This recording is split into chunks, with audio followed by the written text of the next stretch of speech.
Ganja. Oh mon ami, oh mon ami. Je comprends pas ce qui se passe avec les filles de mon pays, oh. Yeah. Le marché du piment a explosé, oh.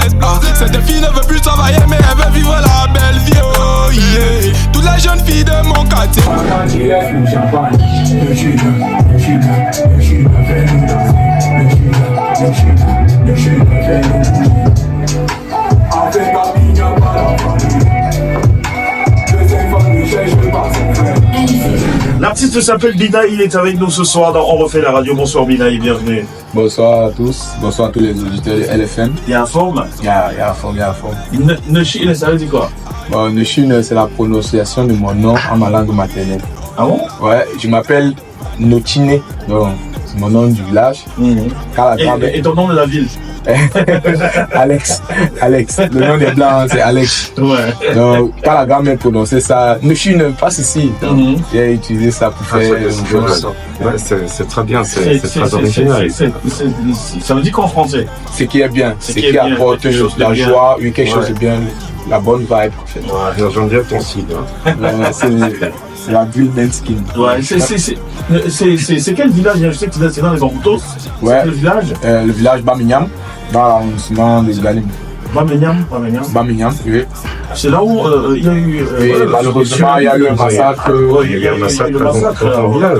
Ouais, bien sûr. C'est pour ça que je suis en moi. Ouais, il y a la forme. Alors pourquoi le rap? Bon. Pourquoi avoir choisi le rap comme moyen d'expression? Bon, le rap parce que c'est ce style de musique que j'écoute dès l'enfance. Et puis à l'époque, il y avait le rap français, les Lafouine, les Booba, les Maître Games et tout.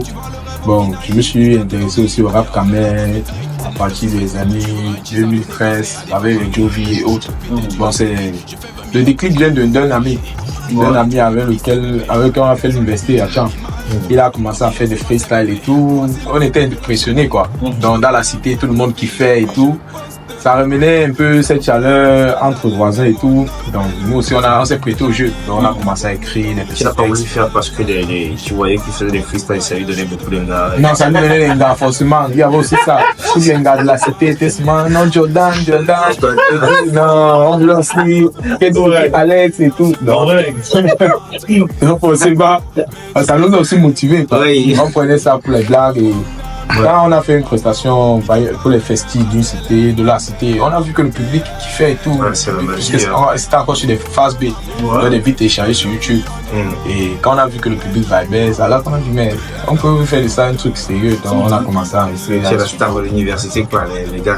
Est-ce que tu faisais des scènes genre les filles? Oui, bien sûr. Et une fille te dit je t'aime. Ça ne peut pas manquer quoi. Alors, quand tu décides de créer le groupe et tout ça, dans le rap déjà, il faut dire que c'est une discipline qui nécessite quand même un peu de formation, ou alors une base dans l'écriture, dans la manière de poser et tout ça. Comment tu as appris? Est-ce que tu étais un autodidacte? Est-ce qu'il y avait des gens à l'université qui t'ont guidé, qui t'ont dit voici comment ça se passe? Bon, à la base, le fondateur du groupe, Staff 237, c'est pas moi, c'est Jordan. Donc, nous, on a juste intégré le groupe puisqu'on était ses amis. C'était Jordan la star? Oui, c'était lui la star. Donc, il était plus avancé dans l'écriture, donc il nous coachait un peu de temps à autre. Mais ce qui, pour moi, pour mon cas particulièrement, c'est beaucoup plus les reprises et les sons célèbres. Par exemple, de Lafouine, il avait plusieurs sons à succès et tout. Et à chaque fois qu'il y avait ces sons, il laissait le beat couler à la fin. Donc, c'est cette petite 30 secondes ou 20 secondes qu'il laissait là que moi j'essayais de mettre un truc et poser. C'est la base, tu n'es pas le seul à voir. Voilà, en fait, c'est un peu ça. Donc, je copiais. Mais aujourd'hui, vous rappelez surtout le beat, pourquoi? Pourquoi vous rappelez? En fait, c'est que nous, dans notre génération, nous on fait des sons un peu plus courts. Ouais. Avant, il y avait 3 couplets, mais actuellement, c'est 2 couplets. Ouais, ici, vous n'écrivez même plus beaucoup. Donc, c'est un peu ça. Parce que avant là, on avait 8 mesures d'intro. Ouais, exactement. 8 mesures outro. Et tout ça. Exactement. Et là, maintenant, c'est plus ça. Il y a juste couplet, refrain, c'est tout. Ouais. Donc, c'était un peu ça. Donc, plus avec les phases B, comme sur YouTube. Donc, il y a beaucoup plus de beats téléchargés sur YouTube. Donc, on se formait, on faisait des petits freestyles et tout. Bon, moi, ma difficulté, c'est que je copiais à un niveau où je ne trouvais pas ma personnalité. Donc, j'étais trop. Quand tu écoutais, moi-même, je ne me retrouvais pas. C'est Tu maintenant. n'avais pas d'identité. Voilà, c'est après ma signature dans un label, le label actuel, 2KM Productions, que la direction artistique a pu travailler pour me faire dire, non, tu viens de l'Ouest, il faut essayer de faire un truc Un truc un peu plus original. Ouais, c'est là que j'ai créé ce que j'ai appelé la drill benticking. Ouais. Dans la drill, c'est le mouvement rap qui est né en Grande-Bretagne, UK Drill. J'ai essayé de la façon de poser, maintenant vous ressentez le ton bamileke. Oui. Et il y a cette résonance. Ma fille, d'où provient ton iPhone 12? En fait, c'est ça qui a créé la genèse de la drill benticking. D'accord, il est 18h58 les amis, on se retrouve dans un instant pour la deuxième partie. Ma fille, d'où provient ton iPhone 12? Quand on m'habille à seulement les nudes. Dans tes sommets, c'est un peu l'autotune. Je fais du baiser, ça vient du rétro. Laisse-les comme une fille, on est content de beaucoup de flow. On est pas capitaine, on va fumer un peu de là-haut. On a vu ce qu'on a, nous, venez jouer le diable. Aujourd'hui, il y a juste à poser mon dos, si mes textes sont de même, c'est les numéros. Quand je suis malade, je vais pouvoir remarquer. À Yaoundé, parce que quand tu parles de Tchang, tu vas aussi à Yaoundé. Ouais. À Yaoundé, tu fais la connaissance d'autres artistes là-bas, où tu intègres également le label. Oui. Alors, raconte-moi un peu comment tu réussis à intégrer le label.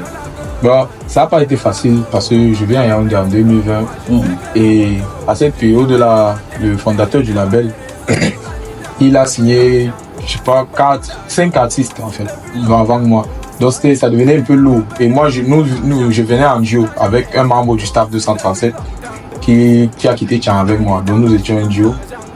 Et c'était compliqué. Il nous a fait comprendre qu'il ne pouvait pas nous signer maintenant parce qu'il y a d'autres artistes et ça devient lourd. Faire des sons, faire la promo, les clips et tout ça pour 5 artistes, c'est un peu compliqué. Extrêmement.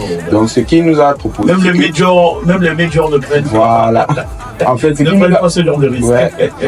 qu'il nous a proposé, c'est qu'il va nous laisser enregistrer gratuitement. Donc on ne va pas payer dans ce studio parce que le label de KM, il y a le compartiment label et il y a le compartiment studio. Donc il y a les ingé son et tout. Donc c'était une bonne offre parce que pour nous on ne se voyait pas enregistrer à un studio professionnel. On ne pouvait pas trouver 50 000, 100 000 pour enregistrer les sons de façon pro. Donc c'est là, quand on enregistre et tout. Et un temps je fais le son de Chine que vous écoutez là. Il écoute la vibe et tout. J'avais juste posé le refrain. Et après, il y a une coupure d'énergie, je suis quitté. Après, je suis. Néo, c'est un vidéo. Ouais. Même si on est là-dedans, quoi. Petite vidéo TikTok du son, juste du refrain, on l'a posté sur TikTok. Ça a commencé à prendre un peu, les gars faisaient des challenges, les gars envoyaient des vidéos. Ma fille, d'où provient ton iPhone 12? Donc ça devient un peu viral. C'est là que le boss du studio m'appelle, il me dit, tu es où? Je dis, je suis à Douala. Il me dit, il faut revenir à Yaoundé, il faut compléter le son entier et tout. Je vais te lancer, je vais faire le clip. Ouais. C'est à partir de là que le boss il a vu que non, ce petit il a du talent et tout, il faut que je le signe. Donc c'est là qu'on me signe officiellement. Mais finalement, on te signe seul. En fait, on me signe seul parce que arrivé à Yaoundé, on a vu que c'était compliqué. Parce que celui avec qui j'étais en duo, mon binôme, lui il chante et moi je rappe. Ouais. Donc c'était un peu compliqué. Parce que dans la plupart des studios où on allait, eux ils disent qu'il y a des chanteurs et tout. Donc ici ils ont besoin de quelqu'un sur un rappeur. Et lui il s'en sortait pas bien dans le rap. Donc on a décidé que chacun suive son univers quoi. Donc et après, plus tard si on a assez de visibilité, on peut refaire des trucs en collaboration et tout. Ouais. Donc c'est un peu ça. Lui actuellement, c'est ça. Il fait aussi de la bonne musique, il fait du chant. Comme chacun se met dans son couloir et après à l'arrivée, il fait un truc en commun plus tard. Alors signer dans un label, qu'est-ce que ça rapporte? C'est quoi la différence entre quand tu étais un artiste indé, quand tu arrives directement à Yaoundé et quand tu signes dans le DKM? Non, signer dans un label, d'abord il y a ce personnel qui a l'écoute en fait des soucis de l'artiste. Parce que c'est eux qui donnent la direction artistique que l'artiste, qui pense qu'il pourra être commercialisable, donc vendable. Donc c'est un peu ça. Parce que je ne pense pas que si je n'avais pas rencontré de KM, je ne suis pas sûr que j'aurais cette direction artistique aujourd'hui, que le public est en train de kiffer. Donc c'est un peu ça. Et il y a aussi ce côté financier. Le label, ils mettent les gros moyens parce qu'ils ont aussi ce carnet d'adresse, quoi. Dans le game, tout. Ouais, en indépendant, j'aurais pas assez de moyens pour faire passer mon clip à Trace. Mais actuellement, mon clip est en rotation sur Trace. Donc il y a beaucoup. Oui, le clip de Shinobi. Trace, sur Trace, oui.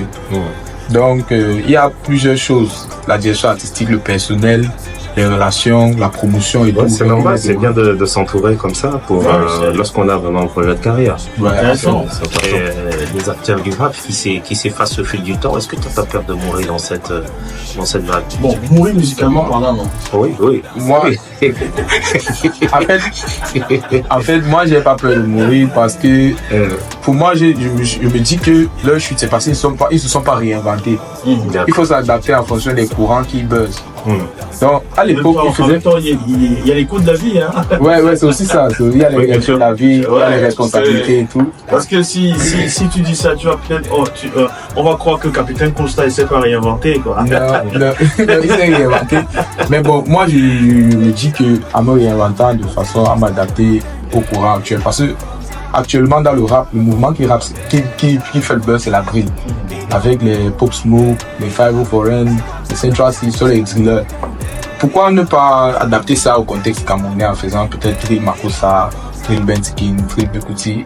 Faire un truc quand même que quand un Camerounais va écouter, il va se ressentir. Il va s'identifier. Ouais, c'est ce que moi je pense. Demain, un autre style peut venir. Ouais. Donc, et c'est ce que les Ivoiriens ont fait. Leur rap ivoire, c'est actuellement le Maïmouna Buzz. C'est un style de drill qu'ils ont aménagé, avec leur langage local. Ils sont en train de prendre le dessus. C'est ça. Alors, et puis, en t'entendant parler, on se rend compte que tu écoutes beaucoup les artistes étrangers. Est-ce qu'il y a des artistes camerounais qui t'ont marqué positivement? Non, il y a plusieurs. Il y a à l'époque, donc étant très jeune, il y a les Valsero, les Sultans de Chimie, les Boudor, les Kopo. Et dans les générations un peu plus récentes, il y a les Jovi, Stanley Eno, Teddy Doherty, Kilamel, même le Capitaine Costa. Tu me bats, c'est là-bas que